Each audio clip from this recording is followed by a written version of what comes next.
पोरं नुसती सुशिक्षित करू नका, त्यांना योग्य संस्कार द्या. पोरं काही कमी हुशार नाहीत, पोरं भरपूर हुशार आहेत. अभाव आहे तो संस्कारांचा अभाव आहे. पोरं काही कमी हुशार आहेत. 5 वर्षाच्या पोराच्या हातात कोणत्याही कंपनीचा अँड्रॉइड मोबाईल द्या, त्या मोबाईल मध्ये जेवढी पोराच्या बापाला लागतं नाही तेवढी पोरं लागतं. पोरं काय कमी हुशार आहेत.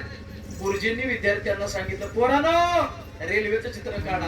सगळ्या पोरांनी रेल्वेचं चित्र काढलं. एका पोरानं नुसताच बोगदा काढला. गुरुजी म्हणले रेल्वे कुठे आहे? ते म्हणलं बोगद्यात शिरली ना. सगळ्याला मार्क दिलेला. तिथं 5-6 दिवस मुक्काम केला. एक दिवस आऊसाहेब लहान शोभाला शोधतायत. शोभा कुठेही सापडत नाहीत.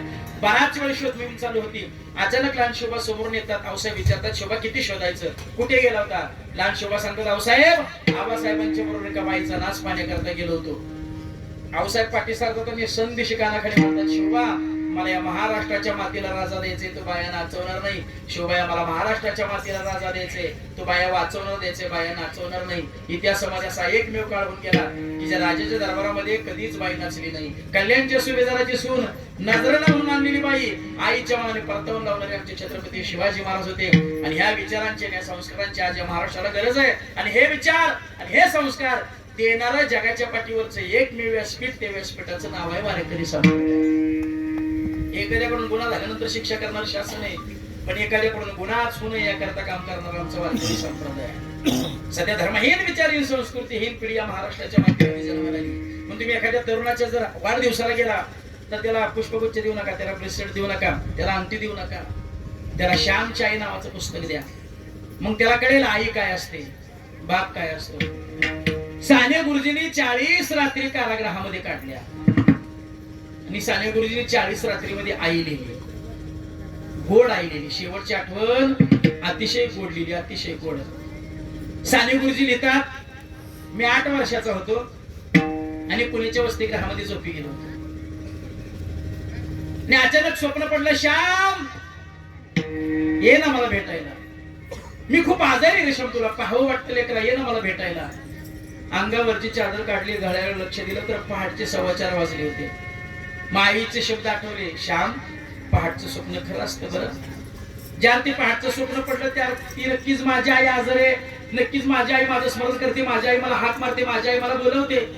अंतरुणातून उठलो. साने गुरुजी लिहितात, मी सगळ्या स्वतःच्या विधी उरकून घेतल्या. मित्रांना जागे केलं. घरी जाण्याकरता 5 रुपयाचं तिकीट लागत होतं, 1 रुपयाची गिन्नी जवळ नाही. काय करावं? पूर्ण दया आली. कुणी 4-4 आणि 8-8 कोणी देऊन 3 रुपयाची व्यवस्था झाली. उरलेले 2 रुपये ठरवलं स्टँडवर जाऊन काहीतरी काम करून मग मिळू. सकाळी 8 वाजता साने गुरुजी लिहितात, मी पुण्याच्या स्टँडवर पोहोचलो. 9 वाजले, 10 वाजले, 11 वाजले, 12 वाजले, 2 वाजले. 2 रुपयाची व्यवस्था नाही, भोजनाची व्यवस्था नाही. अगोदरच पैसे कमी. आणि या पैशातनं मी जर काही खाऊ खाल्ला तर घरी कसं जाऊ, आईला कसं भेटू. दुपारी 4 ते 5 च्या दरम्यान एक मुंबईवरून गाडी आली. त्या गाडीतून एक नवरा बायको जोडपं उतरलं. 2 रुपये मिळतील या आशेने मी त्यांच्याकडे पाहत होतो.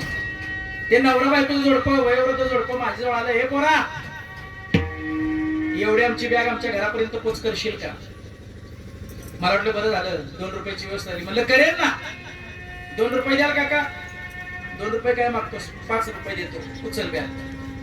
मी बॅग उचलण्याचा प्रयत्न केला, पण ओझं खूप जड होतं, मला उचलू येत नव्हतं. हाफ चड्डीतले 8 वर्षाचे साने गुरुजी. दोघं नवरा बायकोनी बॅग उचलली, माझ्या डोक्यावर दिली. साने गुरुजी लिहितात, ते ओझं इतकं जड होतं, इतकं जड होतं, इतकं जड होतं. आजही डोक्यावरती एखादं ओझं घेतल्यानंतर ते बॅगची आठवण ते ओझं इतकं जड होतं. डोक्याच्या मध्यभागी खड्डा पडला, माझी मान मोडायला आली. झापाझप पावलं टाकत त्यांच्या घराच्या दिशेने निघालो. ते पाठीमाग पुढपर्यंत आले. हे पाहण्याची सुद्धा मानेमध्ये ताकद राहिली नव्हती. अचानक डोळ्यातून अश्रू आली. आई आई करत करत रडत रडत कसा तरी मी त्यांच्या घरापर्यंत पोहोचलो. भिंतीचा आधार घेत घेत घेत बॅग खाली सोडण्याचा प्रयत्न केला, पण ओझं खूप जड होतं. बॅग माझ्या हातून निसटली, खाली पडली. तिचं लॉक तुटलं, तिचे 2 तुकडे झाले. तो व्यक्ती जवळ आला, तुटलेली बॅग पाहिली, माझ्या चेहऱ्याकडे पाहिलं, पुन्हा बॅगकडे पाहिलं, पुन्हा माझ्या चेहऱ्याकडे पाहिलं. एक पाय पाठी सारला आणि संदेशी कानाखाली मारली. 100 रुपयाच्या बॅगचं नुकसान केलं. 1 रुपयाची गिन्नी मिळणार नाही.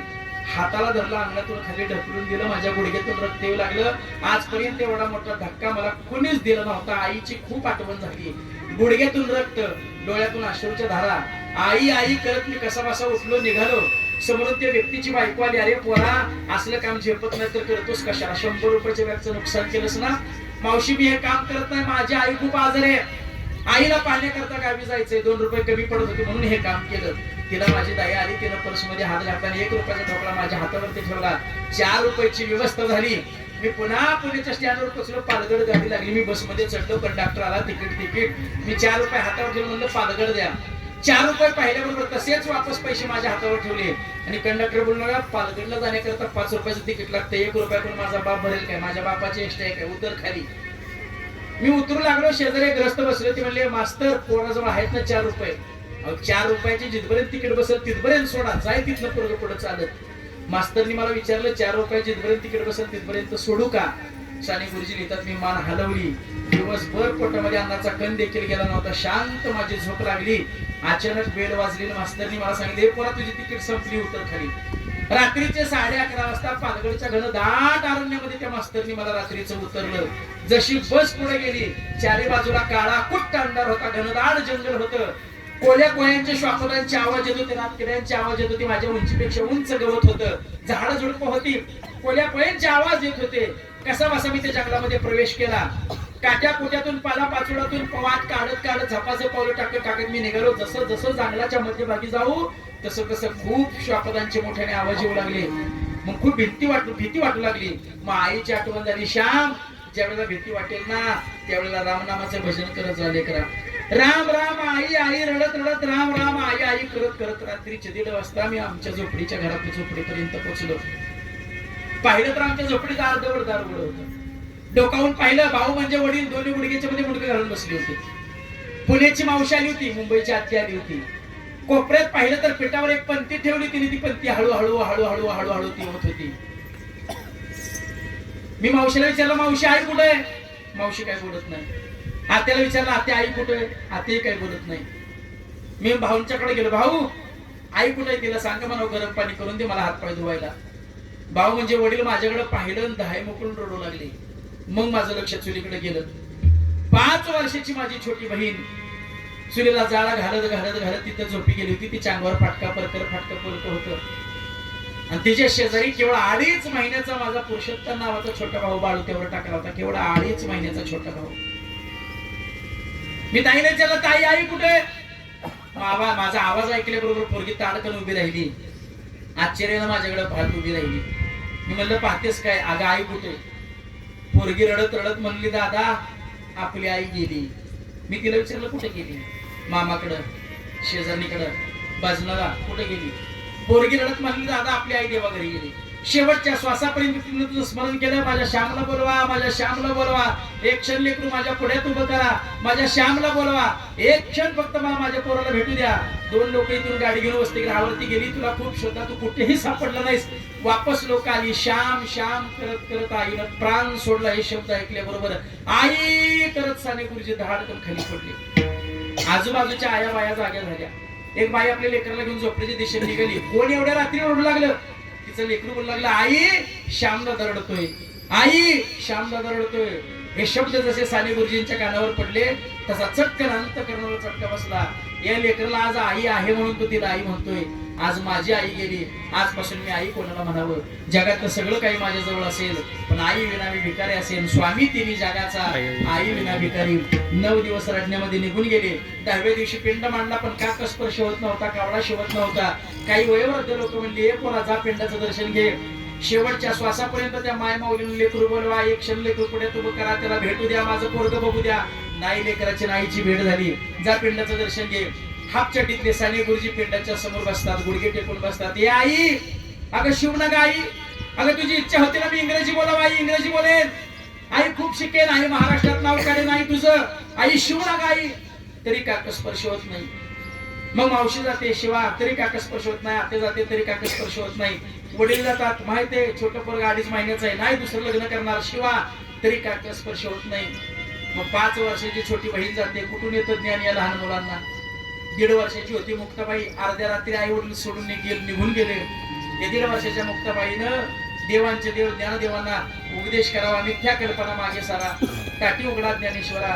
ताटी उघडली नसती तर ज्ञानेश्वरी सारखा पवित्र ग्रंथ तुमच्या आमच्या हातात पडला नसता. कुठून येतं ज्ञान? फाटका पोरक 5 वर्षाची ती छोटी पोरगी आपल्या आईच्या पिंडाला विनंती करते आई शिवनग आई अगं तुझी इच्छा होती ना मी स्वयंपाक सगळा शिकावा. आई सगळा स्वयंपाक शिकेन. भावना जीव घालीन, श्यामदादाला जीव घालीन, पुरुषोत्तमाला सांभाळेन, आई शिवनागा आई तरी का स्पर्श होत नाही. मग साने गुरुजींच्या डोक्यात विचार येतो, माझी आई माझ्यासाठी थांबली नाही, मावशीसाठी नाही, बहिणीसाठी नाही, भाऊंसाठी नाही. माझी आई 2.5 महिन्याच्या पुरुषोत्तमासाठी तर थांबली नसेल. 2.5 महिन्याच्या लेकराला काय माहित आई म्हणजे काय? त्याला फक्त एवढंच माहित, आपल्याला भूक लागली की आपण रडावं. आपण रडायला सुरुवात केली की कोणीतरी आपल्या जवळ येतं, आपल्याला जवळ घेतं, आपल्याला दूध पाजतं. आई या शब्दाचा उच्चार करता येत नाही. त्या 2.5 महिन्याच्या पुरुषोत्तमासाठी तर माझी आई थांबली नसेल. साने गुरुजी धावत धावत घरी जातात. ते 2.5 महिन्याचे लेकरू बाळूत्यात गोंधळतात, स्मशानभूमीत येतात. आत्याकडे जात नाहीत, बहिणीकडे जात नाहीत, वडिलांकडे जात नाहीत, मावशीकडे जातात. मावशी, आजपर्यंत ऐकलं होतं आई मरो मावशी मरो, आम्ही कसंही जीवन जगू, या आमच्या 2.5 महिन्याच्या पुरुषोत्तमासाठी तू याची आई होशील. मावशीला दरदरून घाम फुटला. मावशीने ते लेकरू घेतलं, पिंडाच्या जवळ आली. ए यशोदे, आजपासून श्याम तुझा, पुरुषोत्तम माझा. शिवनागबाई तरी का स्पर्श होत नाही. मग मावशी आपला पदर सोडते. 2.5 महिन्याचे लेकरू पापे घ्यायला सुरुवात केली.